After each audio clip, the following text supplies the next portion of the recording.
Welcome to Objective 5. And in Objective 5, what we're going to do is take a look and explore a little bit more deeply monopolies' impact on social welfare. Remember, social welfare is market efficiency to us as economists.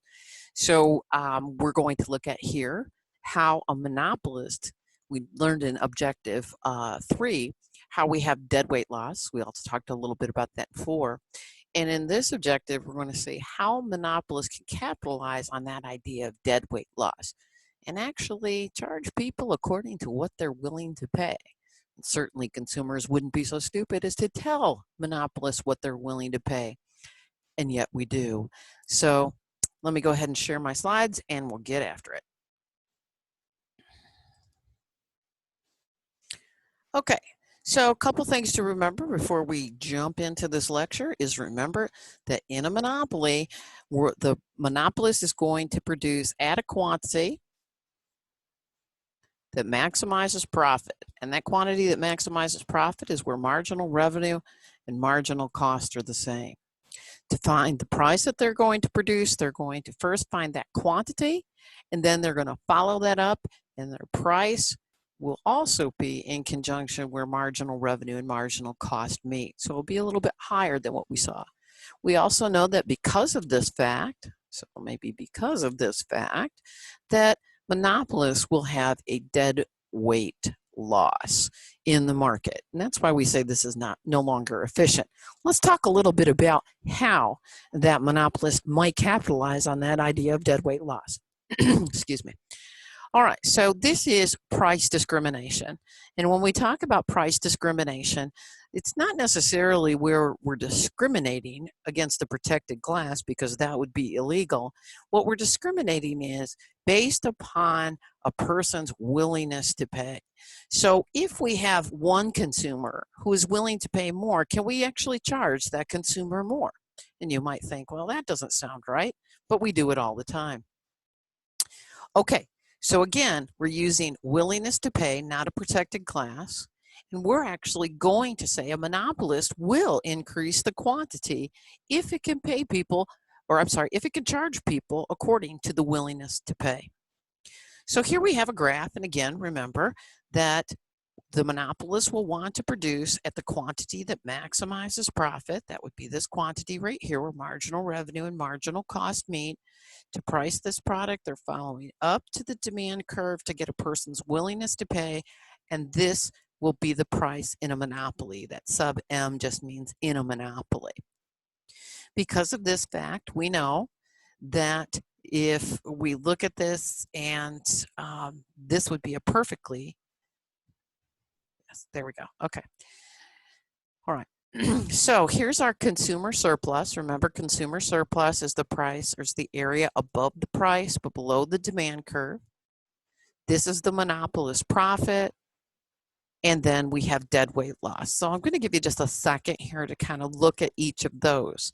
Remember that because we have deadweight loss, those are consumers which are not in this market according to their willingness to pay. But because the monopolist charges a higher price, these individuals, again, if they're standing in line according to the demand curve, these individuals are not in the market. That's what makes one of the reasons why a monopolist is inefficient. Okay, let me erase that. And let's move on. Okay, if this is quantity equilibrium, because remember, for a monopolist, marginal cost is the supply curve. If this is quantity equilibrium, then when we look at this, this would be perfect price discrimination, meaning that we should be at quantity equilibrium, but the monopolist chooses to be here at quantity that, I'll use their same quantity that maximizes profit, follow it up, follow it over to price. This is the price for the monopolist. And again, here's our deadweight loss in this kind of area here. Here's our consumer surplus. Notice it's a lot lower, but the monopolist profit, is right here in this, let's do it this way. right here in this rectangle. Okay, now this is perfect price discrimination that we're going to talk about here in just a moment. And in perfect price discrimination, what's going to happen is the monopolist is actually going to expand their quantity. And as they're expanding their quantity, they're going to charge everyone. So let me just put this in here. So we have the quantity for the monopolist, the quantity equilibrium. So if I follow this up as close as possible, there we go. So what's going to happen is the monopolist is going to charge each individual here according to their willingness to pay. So they're intentionally going to increase output, but when they do, the price is going to be very variable, will be variable based upon a person's willingness to pay. So let's call this person 1 here, and their willingness to pay, let's put some numbers in here, makes a little more sense. Okay, so here's our price for the monopolist. Let's say our price for the monopolist, excuse me, my voice is going. My price for the monopolist is $100. Well, person 1, this individual right here, is willing to pay $99. So what would the monopolist would do would say, sure, I'll produce 1 more unit, but I'm going to charge you $99. Let's say this individual right here, their willingness to pay might be $80. They're not willing to pay the $99, but they are willing to pay $80. So the monopolist says, sure, I'll expand the quantity, but I'm going to charge you according to your willingness to pay. Now, certainly, consumers aren't stupid enough. Not that we're stupid, but consumers aren't willing to tell somebody how much they're willing to pay. So let me ask you, have you ever done eBay auctions? If you have, you probably put in a bid, and isn't that just your willingness to pay for that product? And as time runs out, maybe some other behavioral economic things take over, like your sense of competition and wanting to win. And so when we look at this, it's not uncommon that consumers will actually tell the producer what they're willing to pay. Let's get back at our slide here. Okay. All right, so let me go ahead and erase the ink on this particular slide so that we can get a better perspective of what we're talking about as I move into this next point here. Okay, so basically, remember we had this dead weight loss if a monopolist is not using price discrimination. And again, it's not discrimination on a protected class. It's discrimination based upon our willingness to pay. So this, again, is the quantity that the monopolist wants to produce at. And this was dead weight loss, right? Now, I talked about this one, but what about up here? Wasn't that consumer surplus? And it was. But here's the thing. What if the monopolist can also charge these buyers up here according to their willingness to pay? So that means buyer 1 up here has the highest willingness to pay. So we're going to charge them, again, kind of using that $100 as an example, maybe they're willing to pay $300. So the monopolist is actually going to charge them a higher price. You're going to charge them $300 versus the $100 where they're actually making profit. This is interesting because when we think about it, we say, well, you know, charging people different prices for the same thing. We do it. Think about senior coffee. Think about student discounts.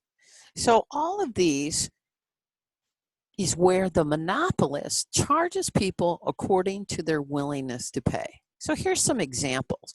Now notice perfect price discrimination, and this is where you capture all the dead weight loss and all the consumer surplus is usually not possible because not every firm knows this information. But with data and analytics, many times we can tell what a buyer's willingness to pay is. If you've ever filled out a warranty, or many times software will ask you questions about things. It asks you what products you've purchased, what's your income level, all of those kinds of things. We can aggregate that together mathematically to kind of get an idea of what is a buyer's willingness to pay. We certainly don't announce it to sellers, although I just used the example of eBay, okay? So here's some additional examples. Movie tickets, right? You know, my husband's the first one to say, I'm a senior and I get a senior discount. And my daughter's the first one to say, I'm a student and I get a student discount. And I'm the first one to say, I'll pay full price. Okay?